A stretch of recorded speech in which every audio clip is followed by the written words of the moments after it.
Hello, ladies and gentlemen. My name is Sham. Hello, Sham Talk, and I am the owner of Green Square Cafe here in Komaya. This is the cafe, but obviously you are facing the wall or the window. The cafe is all behind the screen. Yes, I'm the owner of Green Square Cafe here in Komaya, Tokyo, an Eikaiwa cafe where you can sit back, relax, and enjoy a cup of coffee or a cup of tea.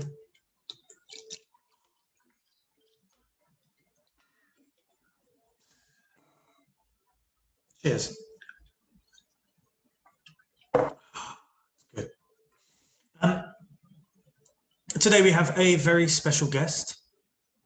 Yay. Today we have a very special guest, Nick Prideaux. Nick Prideaux. He is a photographer and he is very, very popular on Instagram. Let's have a little bit of a look at his work.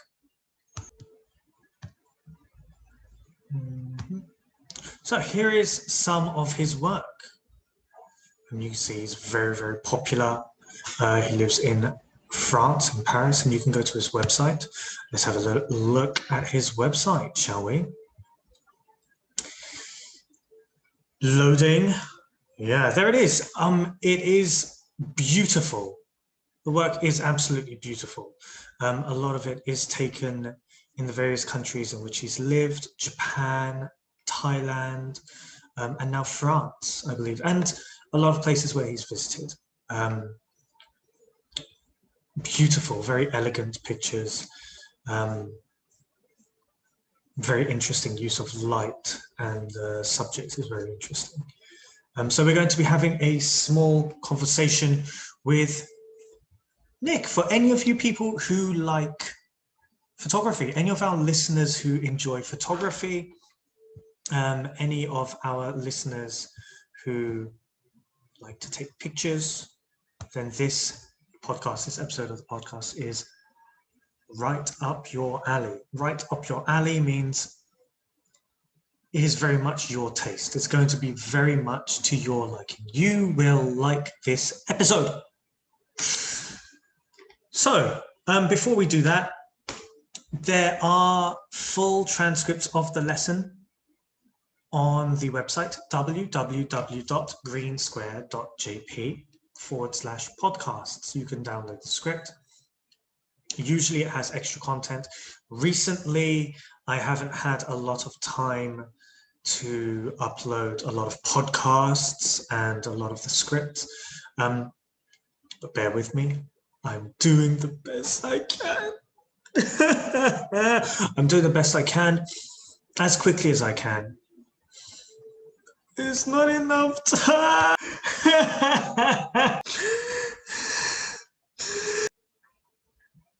Anyway, we are going to get right into it, and I'm going to send Nick the link now. So I hope you enjoy the podcast. One further thing, he's a bit shy in front of the camera, so from now on,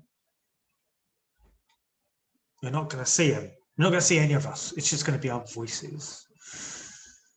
But enjoy.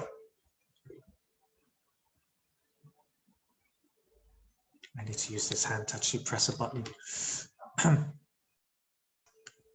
Hey, Nick, thank you for coming. Thank you. Thank you for having me. It's a real pleasure. Thanks, Sham. So what I wanted to do first was get you just to talk about yourself. Just introduce yourself briefly for the audience. Of course, yeah. So my name is Nick Prideaux, and I'm a photographer, and I'm an Australian-born photographer who's currently based in Paris. So I work on personal projects, and I also work on commercial projects for clients. So a lot of my photography I do is personal work. So essentially work that I like to shoot kind of in like a diary style. So I document things of my everyday life, I guess. And my commercial work, I do photography for fashion, I do photography for brands, and I do photography for lots of different things. But essentially, for me, most of my work centers on the photography that I like to do in my own life and that I like to share with people. Okay. Where in Australia are you from? So I'm originally from a place called Byron Bay, which it's on the east coast of Australia. And it's really, really sweet little town, famous for its beaches, famous for its lifestyle, I guess. It's a very chill place. And it's a beautiful part of the world, really beautiful part of the world, that has kind of become, I guess, pretty famous, maybe. It's a lot more celebrities go there now. And really? Yeah, true. Like, I think that actually during the quarantine time, Zac Efron has based himself in Byron Bay, and he's also actually met a woman there. He's got a girlfriend there who was working in one of the cafes, and now they're like this couple. Are you serious? Yeah, seriously. So he has picked up this girl, and they've become boyfriend and girlfriend, and they live in Byron Bay. So it's a celebrity hub now, Byron Bay. This is where my hometown is. Oh, Jesus, next one. I mean, Justin Bieber's next, and I don't know. Yeah, exactly. They're all gonna clamor to Byron Bay. Byron Bay is lovely. I remember I went to Byron Bay, and I remember when I first met you. Yeah, I remember when I first met you, and you said you're from Byron Bay. I got so excited, like, oh my God, he's from my favorite place in Australia. It is my favorite place in Australia. I haven't done a podcast about places in Australia, but if I did, well, when I do, people will then find out that Byron Bay is my favorite place in Australia, although they're finding it out here first. And like after Australia, you went to live in Japan, is that correct? Yeah, I mean, so growing up, I had an interest in Japan, mainly because I'd studied a little bit of Japanese in high school, and I'd always been curious about going. So I had traveled there just as a tourist, I think twice, and I really fell in love with it. And then it was about the time in my life where I was working a job that I didn't like so much, and I thought I really need to do something different. And so I decided really on a whim to get a working visa and actually move to Tokyo, which is probably one of the best decisions I've made in my life, I think. But I more or less moved there in 2012. So I think around summer of 2012 is when I moved there.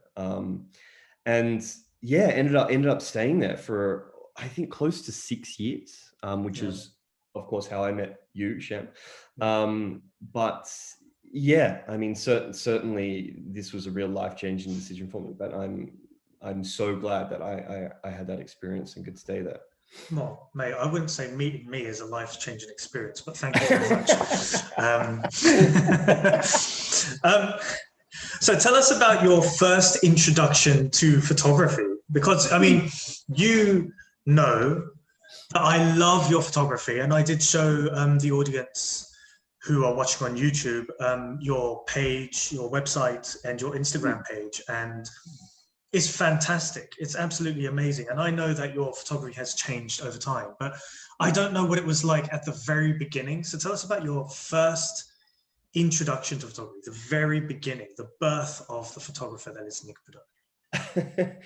Yeah, so I think like not like any, but like I think like a lot of young people, like at some point a camera will come into your life in some way or another. And you know, for me, it was my dad's camera, and he was just a hobbyist photographer. So he would take photos, obviously, on holidays as families and things. And I was kind of always a little bit curious about this thing that he had in his hand that he could, you know, document us as, you know, as this kind of time capsule. And I think it was really around when I first started in high school. I was lucky enough to have photography classes, and this is really classic darkroom style photography. So you would actually shoot and then develop the film in a little darkroom, and then you'd print and everything. So I took the class as an elective actually.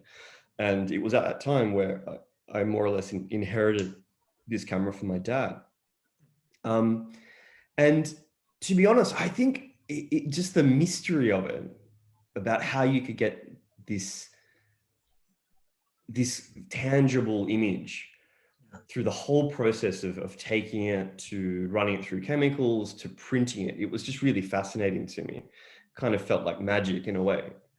And I think something really clicked. It was like, look, this is a way that I can express myself, because I kind of been somewhat of a creative kid, but I was never really much of an illustrator, and I couldn't really, you know, I was kind of starting to get interested in film and movies and things, but I just couldn't really find my outlet. And I think it was at that time in high school, I was like, oh, right, like this is what I can do. I can take photos of things I love, or take photos of things that I'm interested in. And this is how I express myself.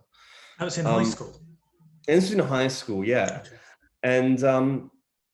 And I think it kind of stuck with me. And funnily enough, after high school, I was still at a point where I didn't really know what I wanted to study. And I fell into it, but I actually ended up working in a Kodak shop. And it was just suddenly like photography was all around me, and it was there every day. And it was just this reminder that, you know, hey, maybe this is something that you want to pursue. But to be quite honest, again, it was just always there, you know, it was just in some form. And I ended up going on to study filmmaking and screenwriting because it just felt something that maybe moving image was something that was more interesting. But even during that time when I was studying, I was still taking photos. So it was always somewhat present. And I think it was really circling back to moving to Tokyo in 2012. It was at that time when I moved there where I really picked it up and was like, right, well, I'm here in this new place, and how am I gonna document this? How am I gonna almost understand where I am? And this is where I really started taking more photos. So that's more or less kind of where it kind of the course of events that made me choose my chosen career. Well, mate, you've pretty much just answered all the questions I've got prepared for you. So, oh, okay. Thanks for coming on. And what was your first camera? Like you said, you inherited a camera from your father. You got one from your father. What was that first camera? Do you remember?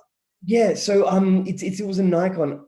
Off the top of my head, I think it was an F series, F70 maybe, one of the classic ones. And it was a beautiful camera. And it's funny because my dad actually bought it when he went to Africa, and he bought all these telephoto lenses, and he had a full, beautiful kit that was just sitting in the house. And by the time that I picked it up, he was like, oh, absolutely, like I haven't used this in years kind of thing. And, you know, it was a really beautiful, it still is a beautiful camera. But I think because it's a manual camera, of course, it was a film camera. This is obviously all before digital. It's a really wonderful way to learn how to take images and to understand images. And of course, because you're using everything manually, you have to understand about light exposure and aperture and all of these technical things that perhaps nowadays when you pick up a digital camera, you can just pick it up and take it, which is a beautiful, easy thing to do. But with film cameras, and especially these older type of cameras, you really have to learn from the ground up. So that I think was a really interesting part for me, first picking up that camera. And that's a good point. Like your first exposure to photography was film format, and probably for me as well when I was a kid, but I wasn't as interested in photography until I met Hitomi and yourself, yeah? Mm.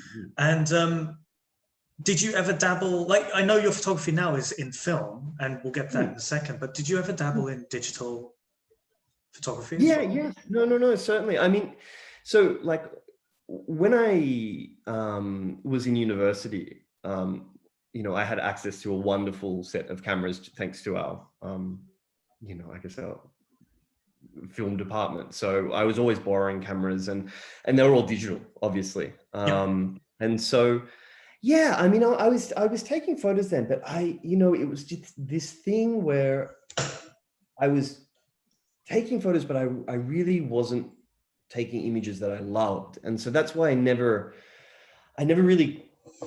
What does that mean? Yeah. So basically, for me, having started on film, I could understand the process. And to me, there was a romance to it, and there was a whole process to it. And for me, the digital images that I was taking felt very flat and very one-dimensional. And I kind of was a little bit frustrated by it in a way, because, again, this is when digital was really picking up. Like, obviously everything was switching to digital. No one was shooting film, or less and less people were shooting film rather. And so I guess I couldn't really take images that I was passionate about, that I really felt that this is what I wanted to put into a single frame. Okay.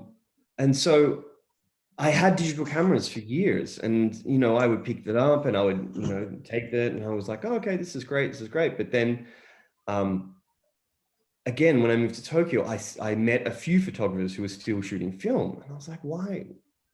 How can you still be shooting film? Like, everyone shoots digital. They're like, well, it's different, and there's a feeling that is present. There's a resonance in it, and that's when I thought, okay, maybe it's time to switch back to film and give that a go again. And that's when I started taking photos and going, yes, this is it. This is what I was passionate about originally.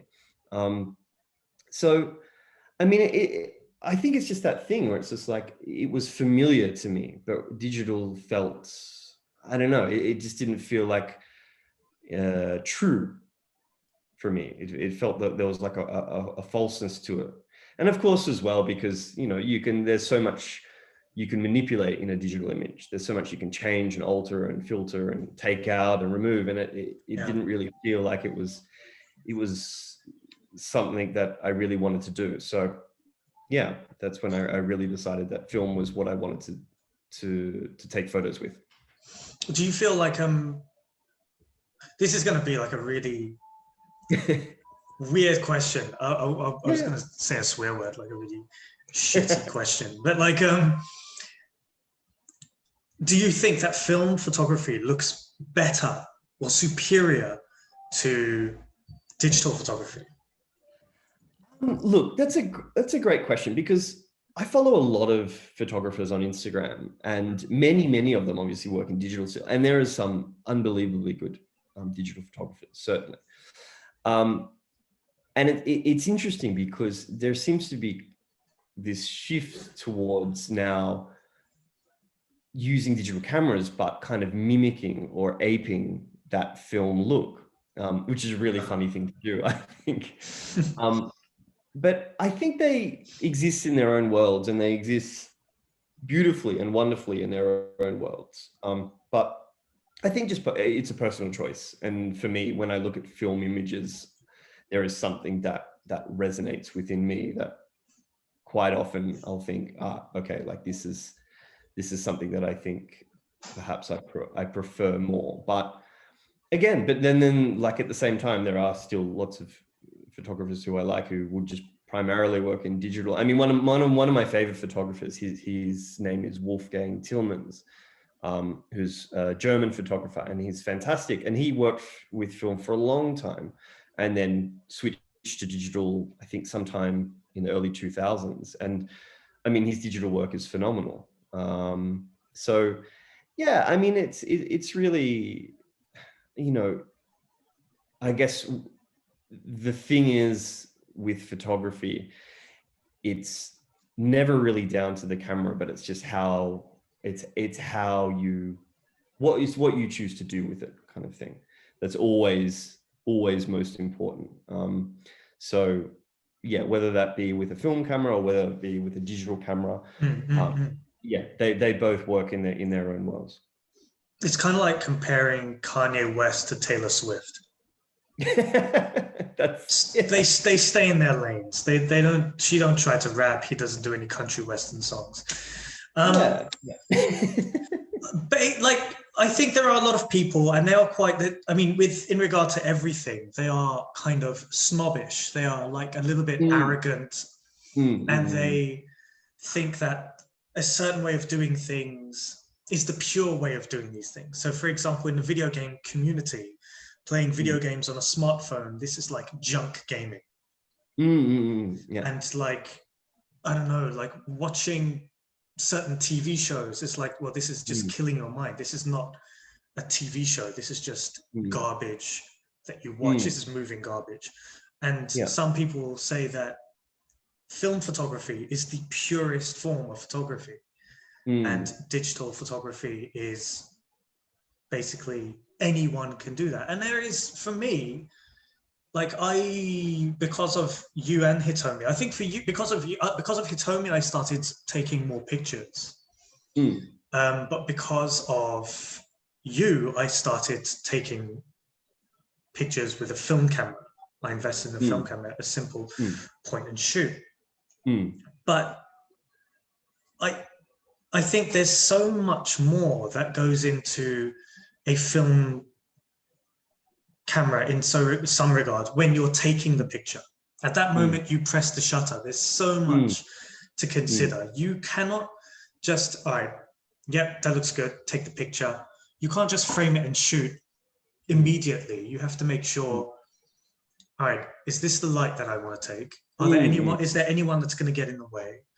Is this perfect? Is this level? You have to frame the shot perfectly, wait for the perfect moment and take the shot. Because, well, maybe you can take dozens of pictures on a film camera every day, but I don't have the money to invest in film after film after film. Whereas with a digital camera, you could just take pictures willy-nilly in a raw format and then go into post-edit. And then there's so much more that you do in post-production. Whereas with film, you're thinking more at the time of taking the picture. Do you feel like film photography is the purest form of photography? And do you feel like digital photography is there's more skill in editing, in manipulating the picture? Look, I think probably my biggest thing with film is that I think the idea of it being that perhaps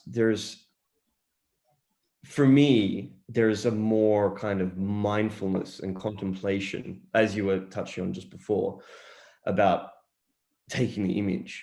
So one of the most wonderful things about it is that for me, you can take a photo and you don't know what it's going to look like. You don't know what it's going to look like when you take it. You can't look on the back of your film camera and see what the result is. And so there's this wonderful process that I love that, you take it and then, whatever, a month later or 2 months later, or however long after, you get this image back. And it's kind of like this, this postcard from the past, you know what I mean? It's this really, really beautiful thing that's, I remember what I was doing at that time. And I think that's, again, it's all part of the process of it that really, that I really love. And so, again, like with digital, maybe I just didn't feel that way personally. It didn't excite you as much. Yeah, exactly. And I like the slowness of film, I think. I like the slowness of film. I like that, in this day and age that, we can still do things like take photos and then it'd be a mystery about what the result is, because we live obviously in an age of smartphones and everything's like we're looking at our images as we're taking them. And I think just for how I approach my life, like I like to be in the moment. I like to be present. And, I hate being able to take a photo and then look at it straight away. It's more that I I like that slow aspect of film. So again, it's just a personal preference. Yeah, it's kind of like waking up on Christmas Day and then opening your presents when you get that film back. That's exactly right. That's a really, really good way to put it. It's just that excitement for me is just the thrill of it, of getting those images back is, yeah, really, really special. All right, nice. Thank you for that. That was really, really good. It sounds like we're finished. We're not. We're just getting started a little bit. Tell us about your photography now. So how would you best describe your photography? I mean, earlier you said it was like a diary.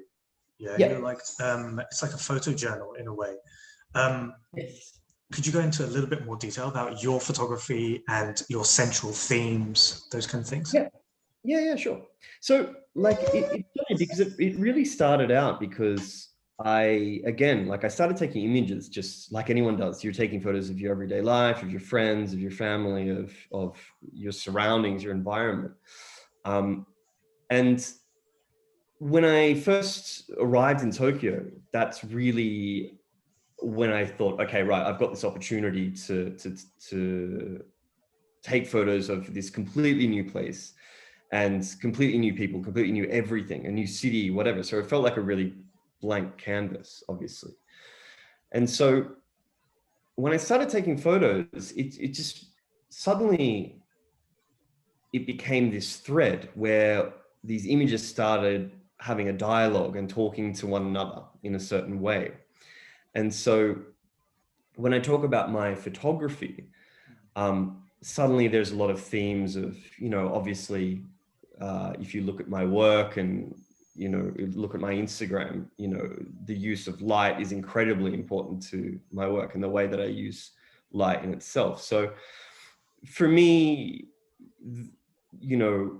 light is a huge aspect of how I take photos, but also I think the body as well. My partner, Matilda, she features in a lot of my images and she's my muse as such, but, for me, I think the way that the human body reacts to in different lighting conditions is incredibly interesting to me, and finding new and different ways to document that is something that to me is always inspiring, I guess. But I think ultimately my photography, it's just a way to understand the world, and my personal work is really based in just how, like anyone who picks up a camera, how I choose to see the world. And I think that when we live in a day and age where everything is so big and so it's such a spectacle and everything is so front and center in an image, I like to perhaps shy away from that and look at smaller, quieter things that perhaps, you can walk past in your life and then not realize that it's there. So I think that it's the things that I really like to photograph are the smaller things. I like to kind of, rather than doing this big panorama, I like to go in closer and to look at things in perhaps a slightly different way. Yeah, I mean, there is this sense of mystery, but it's also very personal. I mean, some of the pictures, they look like they've been taken in your room or like in your bedroom, and it's not so open, you can't see the whole shot, and that's really beautiful. Like for me, when I look at your photography, I notice those three themes. There's a color blue, which stands out quite a lot in your pictures. Then there is your model, your partner, Matilda. And first and foremost, you notice the light. And I think I looked at your Instagram. I don't go on Instagram very much, but I do. When I do look at your work. And I noticed recently there's a picture of Matilda in Albania. And it was beautifully framed. The picture was, it's absolutely beautiful, the composition. But there isn't that feature of light. There wasn't that kind of feature of this one place where light is falling in a certain way. It had quite a different effect from what your other photographs have. And like, so a picture like that, and like the other pictures, like where she's in a field, or where even you in the bathtub, or you're underwater. Yeah. Where do you find these inspirations? Like how you did touch on things that inspire you, the small things. But where do you find your inspiration? Because it seems like a lot of people just take pictures of things. Oh, that looks nice. Oh, that looks nice. But how do you decide on what is, oh, that's amazing. That looks beautiful. I have to take a picture of that. How do you decide on those moments? Yeah, that's a really good question. I think probably what's most important, or one of the really big things as a photographer that you have to be, is that you have to be incredibly curious. And also you have to pay attention is the other thing. You have to be constantly paying attention. And one of my all-time favorite quotes is from a really wonderful American photographer called William Eggleston, whose work is just phenomenal. And he said that when he's taking photos, he's at war with the obvious. At war with the obvious. And that's a really beautiful way to capture it, because I think that's it. And, you know, to perhaps put that in a more, a clear example is that, you know, living in Paris, Paris is an incredibly beautiful city, and you walk down every street and every rue and every corner and everything is like a picture postcard, you know, and we all know these photos of Paris. We've seen them a million times about what it looks like, and it is, and it's beautiful. But at the same time, it's actually a really hard city to take photos where you're saying something that's not right in front of you. Exactly. Yeah, exactly. And so, you know, when, for example, you walk past the Eiffel Tower, you've got a million people taking selfies in front of the Eiffel Tower, which is fine, of course. Like it's of course, when you go to Paris, this is what you do. But at the same time, you kind of look back the other way, away from the Eiffel Tower, and you've got all these incredible other moments of, you know, patches of light, or the way people are expressing themselves, or there's this whole fanfare that's happening. That's equal for me. I don't know. It's equally just as beautiful. You know, it's kind of like, rather than what's in front of you, directly in front of you, you kind of have to peek a little bit closer and look for something a little bit, the cracks in between. You know what I mean?